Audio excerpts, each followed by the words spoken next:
Anime, one of Japan's most prized and beloved possessions that have come out of the country in the last century, and one of the Western world's most shat on hobbies. Or at least it used to be. Picture this. It's the year of 2024. Drake and Kendrick Lamar are battling over God knows what. Trump recently got shot in the ear during a rally. JoJo Siwa becomes the first gay pop idol ever in the history of all music. Back in the day, when I first signed with Columbia, I said I wanted to start a new genre of music. And they said, what do you mean? And I said, well, it's called gay pop. And they were, Anna, Lady Gaga, fucking Michael Jackson. There's so many people who have made gay pop. And now, anime's cool? Why couldn't that have been the case when I was younger and I was into anime? I liked anime when I was a teenager, but all I got was crippling anxiety from being called a weeb. At first, I thought maybe I was just imagining it. But then I realized I wasn't the only one who noticed this rise in anime within pop culture. And well, the stats don't lie. It had its largest yearly increase in overseas revenue in 2015 and has steadily increased every year since. In fact, the anime industry is supposed to grow from its $30 billion industry to $60 billion by 2030. That's doubling its revenue within a short 6 years. So let's figure out why being a weeb is the new gold standard for being cool. So, a little story for you. Way back when I was a kid, during the wee hours of the night, I was surfing through the hundreds of channels that we had on cable TV. I quickly stopped on this particular channel that had bright, colorful, yet detailed animations that closely resembled a TV show that I used to watch as a kid. Pokemon. But this wasn't Pokemon. In fact, you could tell it wasn't for kids through the cursing, the more promiscuous wardrobe, sexual content, and violence. And the channel was called Adult Swim, so there's that.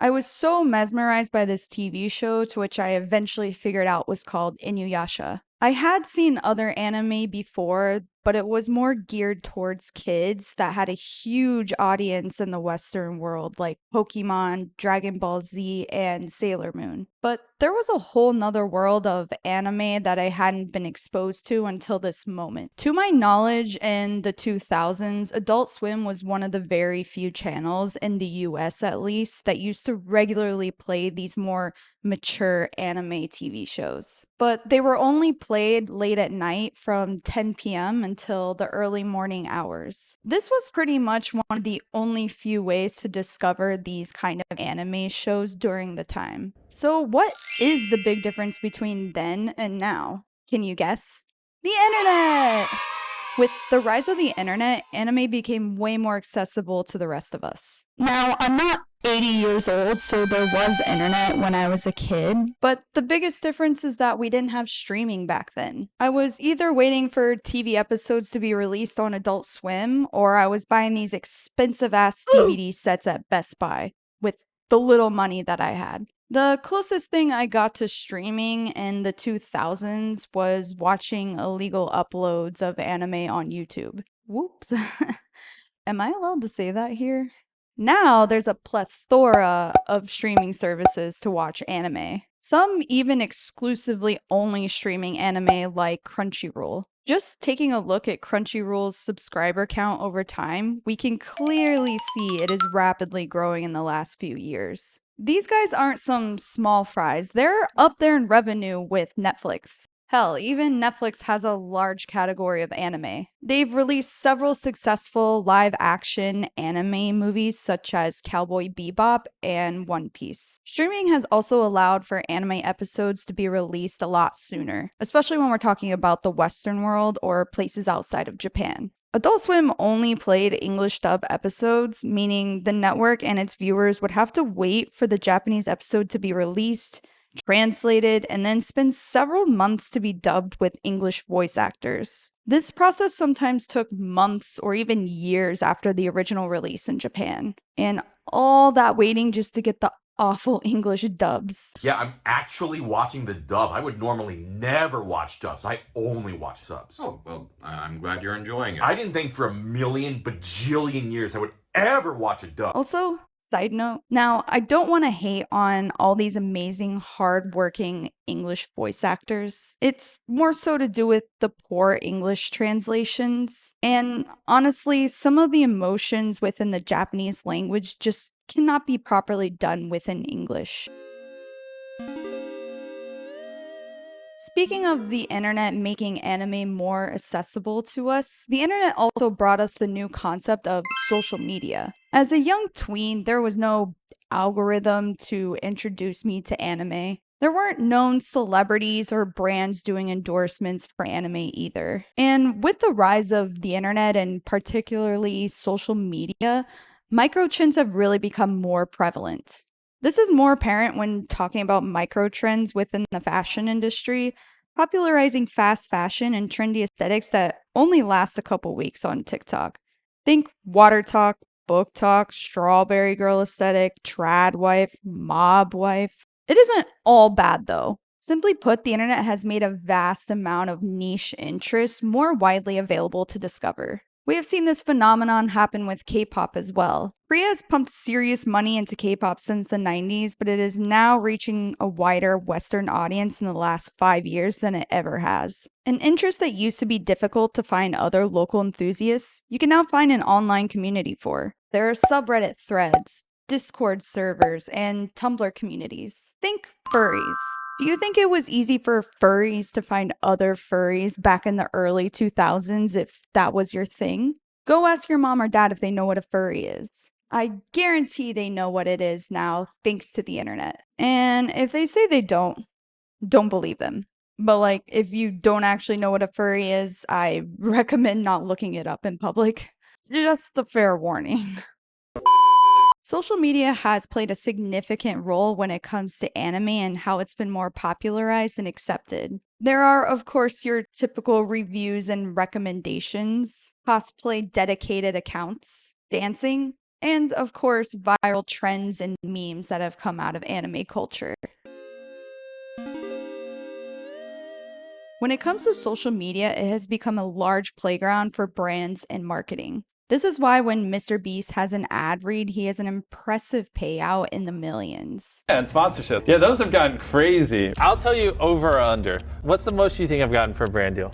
3 million. I was hoping you would say something lower. We've definitely done deals around that ballpark, yeah. For each one. And if you think about it, it makes sense. A video with millions and millions of views, you're gonna gain that awareness that you wanted from the video, which ultimately brings in new customers and brings in more revenue. There has been a visible increased presence of anime collaborations. This includes huge multi-billion-dollar design fashion industries such as Louis Vuitton, who collaborated with Final Fantasy and their lightning character from 13.2 as a model for their 2016 spring-summer collection. This wasn't just within Japan either. This was a global campaign. Louis Vuitton's artistic director of women's collections at the time commented, "It's clear that the virtual aesthetic of video games is predominant in this collection. Lightning is the perfect for a global heroic woman and for a world where social networks and communications are now seamlessly woven into our life."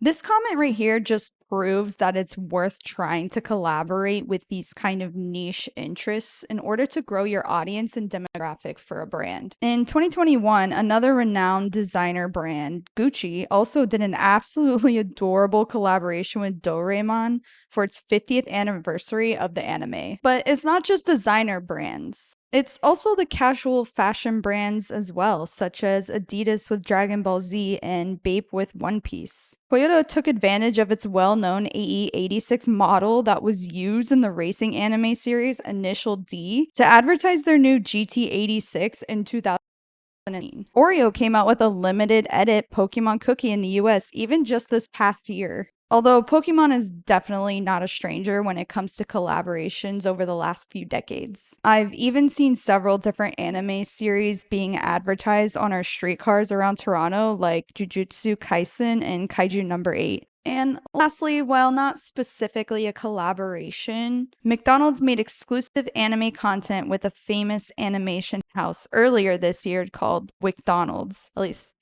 I think that's how you pronounce it. And they heavily promoted it on their social media. This was to promote their new special McNugget sauce with some pretty impressive episodic shorts and manga adaptations.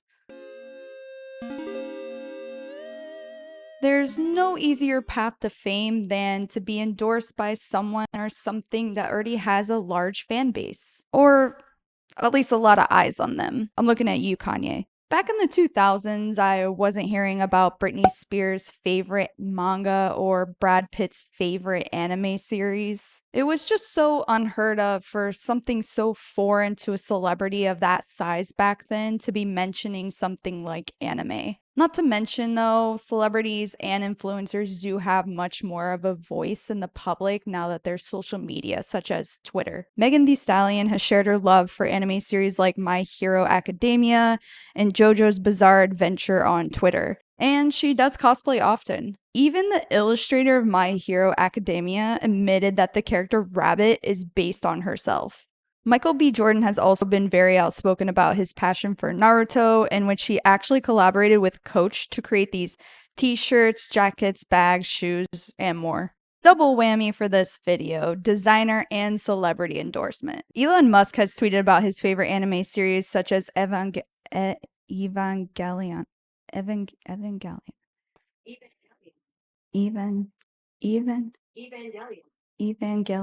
Evangelion. Is what do you think about anime? What's my thoughts on anime? I think it's pretty cool. People who say it's for kids are not intellectually inclined, hence the reason I'm rich and they're homeless. There you have it, the reason for the sharp increase of popularity of anime. Elon Musk says it'll make you rich. I think we've solved the mystery. We're just all trying to become rich like Elon Musk. I think we can end it here. Kanye West has even mentioned his love for the movie Akira, which clearly has influenced the music video stronger. The last two examples are probably not the best examples for human beings. And remember when I commented that there was never any mention of love for anime from celebrities like Britney Spears or Brad Pitt? Well, what if I told you that a super pop star such as Ariana Grande has a tattoo from Spirited Away? Or a cute little Eevee from Pokemon? That's right, anime isn't just for dweebs anymore. With everything that's been said so far, it'll probably not be a surprise that Gen Z has really picked up this moment for anime. With Gen Z being chronically online, it just makes sense that the rise of fame for anime has happened in the last decade, right?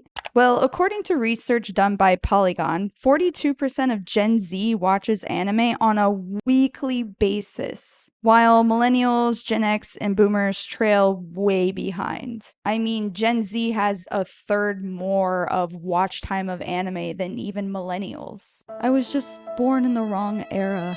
Polygon mentions with that in mind that anime is more popular with Gen Z than NFL. Uh-oh, watch out, Mark Cuban.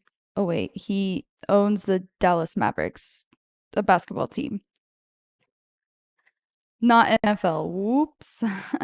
I guess I really am an honorary Gen Zer. 42% of Gen Z watches anime, whereas only 25% of Gen Z watches the NFL. If you're at all familiar with the anime fandom, you'll probably not be surprised that it is pretty LGBTQ+ friendly. There are entire anime and manga genres dedicated to this space. In fact, Sailor Moon actually had LGBTQ+ undertones, but were modified or edited out for the Western releases on TV. This really just proves where we were at in the 90s and 2000s on this topic.